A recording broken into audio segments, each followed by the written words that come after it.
जंतर मंतर पर कॉकरोचों की भीड़ के बीच एक ऐसा चेहरा भी उभरा जिसने हर किसी का ध्यान खींच लिया। वो नाम था मोहम्मद जुनैद।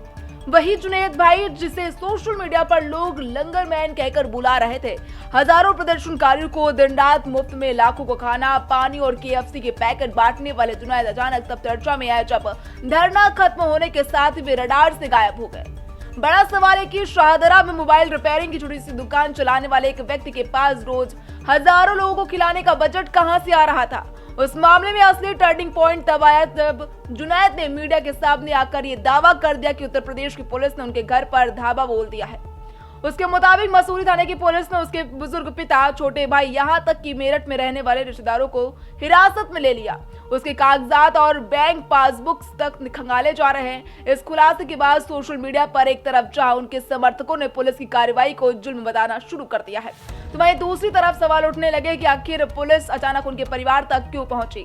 हालांकि कुछ ही दिनों में जुनैद ने खुद वीडियो जारी कर ये राहत भरी खबर दी है कि उनके परिवार के सभी लोग सुरक्षित घर लौट आए हैं। इंकलाब जिंदाबाद साथियों, कैसे हो आप सभी। बहुत सारे लोगों के फोन और मैसेज मुझे लगातार आ रहे थे कि जुनैद भाई कहाँ पर हो, आपके परिवार की क्या स्थिति है।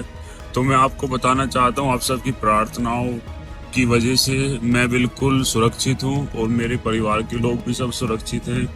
बहुत बहुत धन्यवाद। और धर्मेंद्र प्रधान जी का इस्तीफा हो गया है, वो तो आप सभी को पता है। इस पूरे ड्रामे के बीच सोशल मीडिया पर एक बेहद दिलचस्प और तीखी चिट्ठी वायरल हुई है, जिसे यूपी पुलिस के अंदाज में जोड़ा जा रहा था।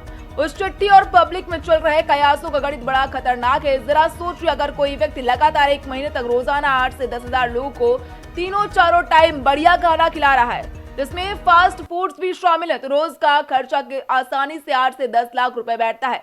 इस हिसाब से पूरे महीने का कुल खर्च 3 से 4 करोड़ रुपए तक पहुंच जाता है। अब आम समझ यही कहते हैं कि मिडिल क्लास परिवार और छोटी दुकान चलाने वाले इंसान के पास अचानक इतने करोड़ रुपए का फंड कहां से आ गया। क्या ये सिर्फ नेक नियति से किया लंगर था या इसके पीछे कोई गहरी फंडिंग का नेटवर्क काम कर रहा था।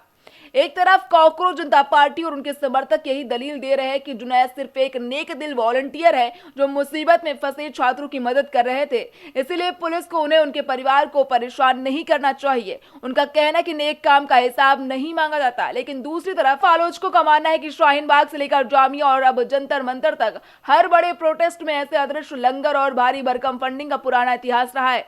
जब भी कोई बड़ा आंदोलन खड़ा होता है, ये चेहरे अचानक प्रकट होते हैं, आंदोलन खत्म होते ही गायब हो जाते हैं। फिलहाल जुनैद और उनका परिवार सुरक्षित घर लौट चुका है, लेकिन उनके इस लंगर मॉडल और करोड़ों के खर्च ने कई ऐसे अनसुलझे सवाल छोड़ दिए हैं जिन पर बहस जारी है। क्या ये महज एक सामाजिक सेवा थी या इसके पीछे कोई बड़ा सियासी और वैचारिक ताना बाना बुना गया था। इस पूरे मामले पर आपकी क्या सोच है, हमें कमेंट सेक्शन में खुलकर बताइए। Desk report, prime TV.